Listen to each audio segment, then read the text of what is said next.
पुण्याच्या खेड तालुक्यातील वाडा या ठिकाणी भाद्रपदी बैलपोळ्यानिमित्त मिरवणूक काढण्यात आली आहे। या मिरवणुकीमध्ये चक्क नृत्यांगणा थिरकल्याचं समोर आलंय। ग्रामीण भागात बैलांप्रती कृतज्ञता म्हणून वाजत गाजत मिरवणूक काढली जाते। यावेळी डीजेच्या तालावर नृत्यांगणा थिरकल्यानं आश्चर्य व्यक्त केलं जात आहे। आपण पाहू शकतो या दृश्यांमध्ये।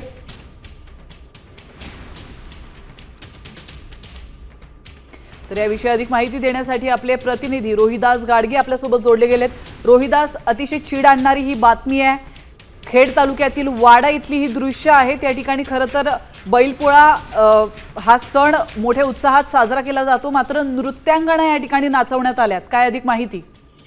खरं तर बैल हा शेतकऱ्याचा सगळा सोबती मानला जातो आणि त्याच बैलाची कृतज्ञता व्यक्त करण्यासाठी बैलपोळा हा सण साजरा केला जातो। पुणे जिल्ह्यात हा सर्वत्र सण साजरा होतोय। मात्र अशातच खेड तालुक्यातील वाडा हे गाव आहे। या गावामध्ये बैलांची मिरवणूक काढण्यात आली होती, बंडराची उधळण करण्यात आली। मात्र यावेळी डीजेच्या तालावर नृत्यांगणा नाचवण्यात आलेला प्रकार या ठिकाणी समोर आलाय। खरं तर एकीकडे बैलाबद्दलची कृतज्ञता व्यक्त करत असताना दुसऱ्या बाजूला अशा पद्धतीने नृत्यांगणा नाचवणं ही कितपत योग्य आहे, हा एक प्रश्न या निमित्ताने उपस्थित होतो।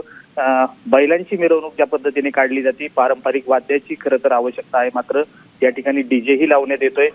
त्यामुळे कुठेतरी दुर्दैवी घटना घडण्याची भीती असते, कारण डीजेचा आवाज जो असतो, नृत्यांगनांचा जो ताल असतो, यामध्ये बैल या ठिकाणी पळवू शकतात, अशी घटनाही घडू शकते। त्यामुळं कुठेतरी ह्या गोष्टी थांबणं गरजेचं आहे, मात्र हे कुठेतरी थांबताना दिसत नाही आणि बैलांच्या या सोहळ्यामध्ये नृत्यांगना नाचल्यामुळे एक वेगळी चर्चा सुरू आहे।